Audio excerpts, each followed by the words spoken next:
बिस्मिल्लाहिर्रहमानिर्रहीम अस्सलाम वालेकुम। आज की जो ख़बर ज़्यादातर ट्रेंड कर रही है वो ग्रीस का एक अखबार है। उसने ये कहा है कि JF-17 thunder is a failed aircraft. ये एक इंडिया का एक आखिरी हरब है जो उसने इस्तेमाल किया है और आपको बताते हैं कि क्या क्या इस न्यूज़पेपर ने बकवास की है इस पाकिस्तानी जहाज़ के बारे में। पहला पैराग्राफ तो छोड़ दें कि वो क्या कह रहा है, वो वही कि इसने बनाया, पाकिस्तान और चाइना ने मिलकर बनाया, तो इसलिए इग्नोर। दूसरे पैराग्राफ में वो कहता है कि Pakistan aeronautical complex PAC Kamra is supposed to have 58% share in production but this is far from reality। अच्छा भाई, अब हमें ये बताओ कि तुम्हारे पास कोई सोर्स है या कोई प्रूफ है जो तुम इतनी बड़ी बात कह रहे हो?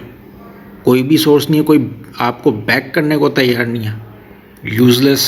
तीसरे पैराग्राफ में बताता है कि JF-17 थंडर जो है पाकिस्तान एयरफोर्स ने इंडक्ट करनी है 115 एयरक्राफ्ट, और उसकी सरमनी के बारे में और ब्लॉक 3 के बारे में जो कि अंडर डेवलपमेंट में। मूविंग फॉरवर्ड, चौथे पैराग्राफ और बाकी पैराग्राफ में सिर्फ नेगेटिविटी इसके बारे में सिर्फ डिस्कस की हुई है। मतलब पूरा जहाज़ ही बेकार है, उसका जो मटेरियल यूज़ किया वो भी बकवास है। और क्या कहते हैं, हाँ पढ़ लेते हैं। Modern fighter requires having reliable systems on board with minimal maintenance problems. The aircraft's capability is judged by the avionics, weapons and engine equipping it, and the JF-17 fails to hit the mark in most areas। ऐसा लग रहा है Greece ने हमारे जहाज़ उड़ाए हैं, या पता नहीं नाइजीरियन एयरफोर्स के चीफ ने ये बात कही हो कि भाई इसमें ये मसला है। उसकी सोर्स दो, कुछ भी नहीं है, बस PM की तरह फेंकू महाराज। तो भाई ये कहते हैं कि इसके जो मिसाइल सिस्टम है वो उसकी एक्यूरेसी बहुत ही बेकार है। तो भाई ये एक क्लिप है, ये आपको दिखाने जा रहा है इसकी एक्यूरेसी, इसकी जो फुटेज है, गन फुटेज, वो आपको दिखाते हैं। ये देखिए, ये इसकी गन फुटेज है, एक्यूरेसी चेक करें।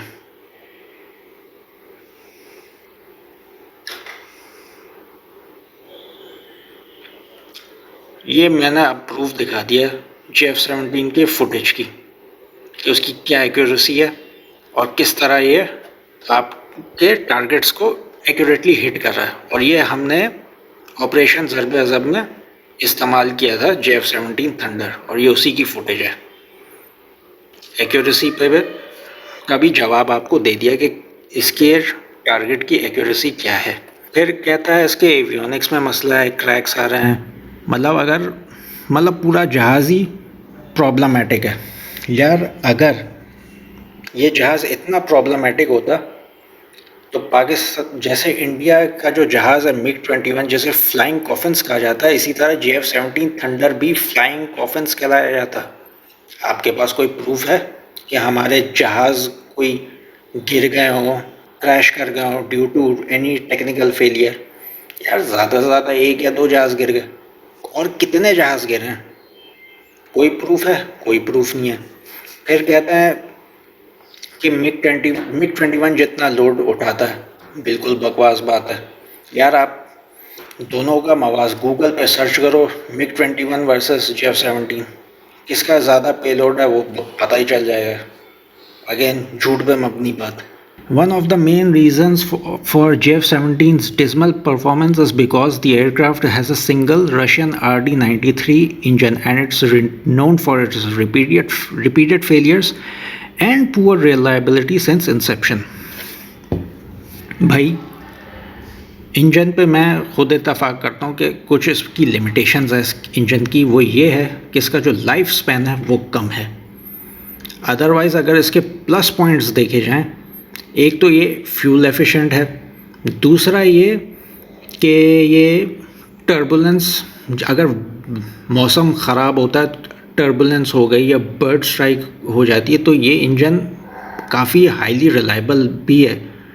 ये प्लस एंड माइनस पॉइंट वो भी आप गूगल पे सर्च करें, आपको मिल जाएंगे पूरे एडवांटेजेस और डिसएडवांटेजेस।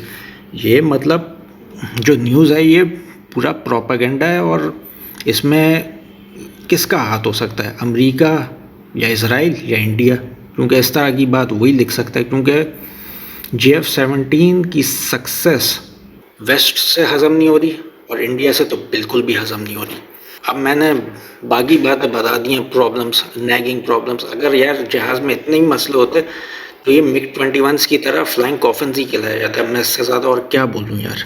फिर ये कहते हैं कि even the 4 aircraft gifted to Myanmar. अबे गिफ्ट कब किया यार?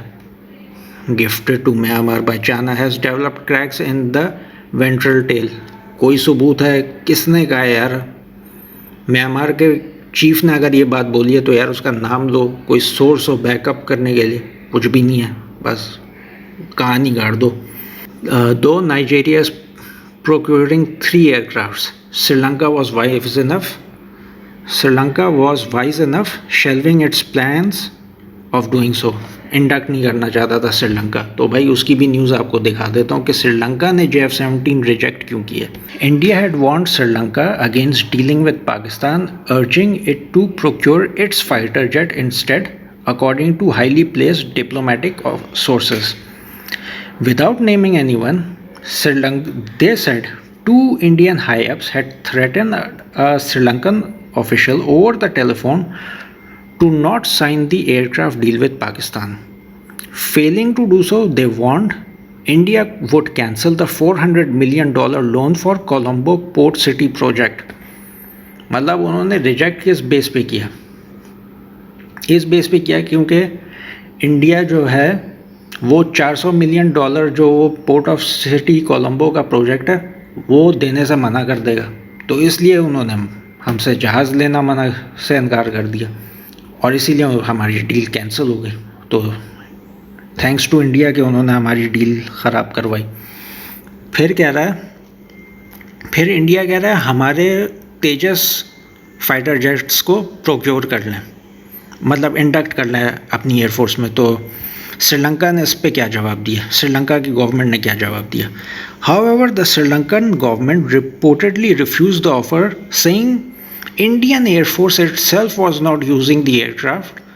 They were offering them to purchase. इससे बड़ी बेइज्जती क्या हो सकती है? खुद अपने पास अपनी एयरफोर्स में इंडक्ट नहीं किया, दूसरे से कह रहे हो कि यार ख़रीद लो। माशाल्लाह, कमाल है इंडियन एयरफोर्स का भी और जो बेचर है इंडिया का वो भी। अब आपको बताते हैं अगली news, 10 reason why Indian LCA Tejas shot down by Pakistan JF-17 thunder in global arms market. तो ये एक साहब हैं और ये न्यूज़, और ये जो न्यूज़ की जो सोर्स है ये है यूरो एशियन टाइम्स। इसमें Abhijit Mitra, a senior fellow at the Institute of Peace and Conflict Studies, New Delhi, said there are many reasons why foreign countries were preferring JF-17s to Indian Tejas. According to him, there are 10 main reasons why Tejas failed to impress even the Indian Air Force in its combat performance.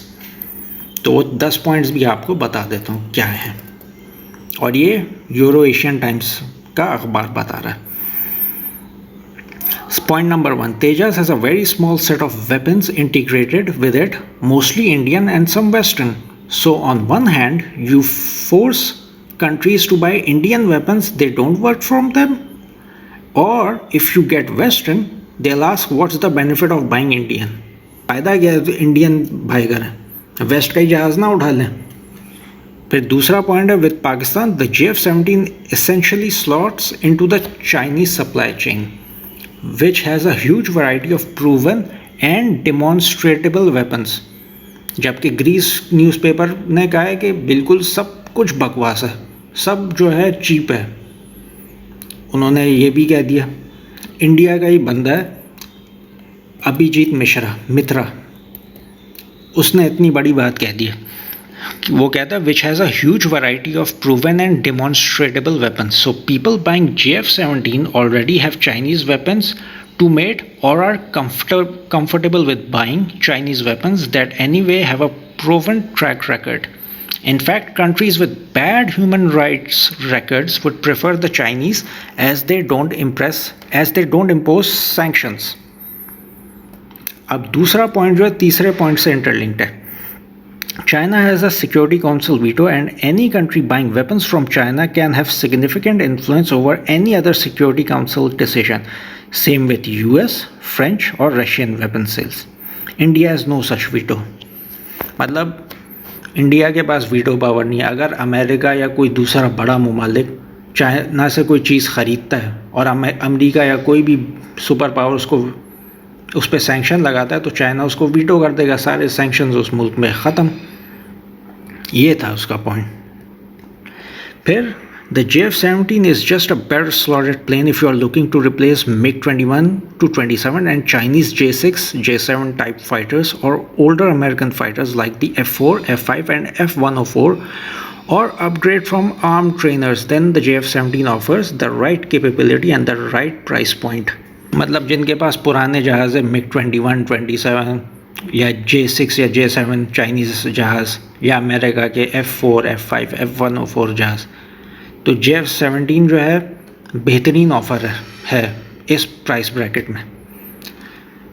अब पांचवा point है Tejas is a very confused aircraft. It doesn't fit any known market segment. JF-17 is a modest fighter, but whatever advancement it brings are solid and proven. जबकि Greece का अखबार कह रहा है कि इसमें मसले ही मसले आ रहे हैं, मेंटेनेंस मांग रही है, कभी कोई मसला आ जाता है, क्रैक्स आ जाते हैं. जबकि ये तो कह रहे हैं कि भाई ये भाई साहब तो कह रहे हैं कि ये तो जो भी एडवांसमेंट लाते हैं वो they are solid and proven. ये इंडिया का रिसर्चर कह रहा है. अब मैं इससे ज़्यादा और क्या बोलूँ. फिर आपके 7वां point, Tejas is a nightmare. Nothing about it is proven. There's been too much mixing and matching and it inspires zero purchasers' confidence. Finally, our 8वां point. Finally, the question of re-export. JF-17 uses mostly Chinese but some Italian avionics and radar and Russian engine equipment, all of which are cleared for re-export to third world countries. ये सबसे बड़ी वजह है जिसकी वजह से JF-17 cell हो रहा है. जबकि इंडियन तेजस का मसला क्या है. Tejas uses American engines, Israeli radar and a mishmash of avionics from countries that will never authorise re export. तो कोई भी बेवकूफ़ आदमी ये जहाज़ नहीं लेगा अगर वो इसराइल और अमेरिका को, क्योंकि वो जो हैं सैंक्शंस लगा देते हैं, पाबंदियाँ लगा देते हैं. तो अगर इंडिया के पास कोई वीटो पावर नहीं है इसीलिए कोई नहीं लेता, कहता है घर जाओ. Here comes point number 10. Tejas also suffers from the fact that currently there are no major operator of this aircraft, not even the Indian Air Force, which only has a handful of these aircraft in service. This reduces the confidence of any potential buyer. Of course, जाहिर सी बात है भाई, जब Indian air force ही इसको इस्तेमाल नहीं कर रही, इंडिया की नेवी इसे इस्तेमाल नहीं कर रही, तो कोई बेवकूफ़ बायर होगा जो आपसे जहाज़ लेगा. कोई भी मुल्क नहीं लेगा. फिर और कौन सी वजह है जिसकी वजह से ये जहाज़ नहीं बिक रहा. एक तो इसमें बताया कि अमेरिका का इंजन है, इजरायली एवियोनिक्स हैं. अब इन जैसे मुल्कों के चीज़ें लगी हुई हों और जब किसी ने अगर उसका कोई पुर्जा ख़राब भी हो जाता है, मशीन है ख़राब हो जाती है चीज़ें, तो वो इन जैसे मुल्कों के पास जाएगा तो वो तो उनको ब्लैकमेल करेंगे और जो चीज़ है उसको डबल द प्राइस बेचेंगे. तो कोई भी मुल्क नहीं लेगा. और सब जानते हैं अमेरिका किस किस्म का मुल्क है, भले वो कितनी अच्छी चीज़ें बना. तो कि तेजस में कौन सा मुल्क इंटरेस्टेड है और उसने आगे से जवाब क्या दिया है. इन 2018 the Indian Defense Ministry claimed that two countries, Sri Lanka and Egypt, had also shown interest in the HAL developed Tejas fighter. However, it insisted that the aircraft had to be inducted by its own customer first, which is the Indian Air Force. मतलब interest भी show किया, दूसरी तरफ से बेइज्जती भी कर दी प्यार से। एक तो ये फैक्टर है जिसकी वजह से आपके जहाज़ नहीं बिक रहे। दूसरी वजह ये है कि आपके जो पार्ट्स हैं, एवियोनिक्स है और रेडार हो गया, उसकी इंजन हो गया, अब वो जो है ऐसे मुल्क के हैं जो कि कभी भी दूसरे मुल्क को वो चीज़ें ना दें, या वो मुल्क है जिस पे सैंक्शन लग गया, अब कोई दूसरा मुल्क वीटो भी नहीं करेगा। तो इसलिए लोग चाइना से लेते हैं, क्योंकि चाइना कभी किसी पे सैंक्शंस इम्पोज नहीं करता अनटिल एंड अनलेस कोई उसके ख़िलाफ़ चले जाए या उसके मफाद के ख़िलाफ़ चले जाए, तब वो सैंक्शंस लगाता है या तब वो मसले खड़े करता है। अदरवाइज़ जो उससे चीज़ें लेता है उस पर कभी उसने सैंक्शन नहीं लगाए। जबकि अमेरिका से हम F-16 भी लेते हैं तो वो हमें पे पाबंदियाँ लगाते हैं, हमें ब्लैकमेल करते हैं, और वो हम F-16 के मामले में देख चुके हैं। आपको ढेरों खबर मिलेगी कि F-16 देने पे हम पाकिस्तानियों को उन्होंने कितना तंग किया। यही था वीडियो, और यही बेनकाब करना था ग्रीस का एक न्यूज़पेपर कि वो किसी के कहने पे प्रोपेगेंडा कर रहा है, मनफी प्रोपेगेंडा कर रहा है। तो अगर वीडियो अच्छी लगी है तो लाइक कर दें, और अगर आपने हमारे चैनल को सब्सक्राइब नहीं किया तो हमारे चैनल को करने सब्सक्राइब, साथ ही साथ बेल आइकन को प्रेस करें ताकि तमाम लेटेस्ट वीडियोस और अपडेट्स आपको हमारे चैनल से बर वक्त मिलती रहा करें। तब तक के लिए मुझे इजाज़त दीजिए। अल्लाह हाफ़िज़। पाकिस्तान जिंदाबाद, पाकिस्तान पाइंदाबाद।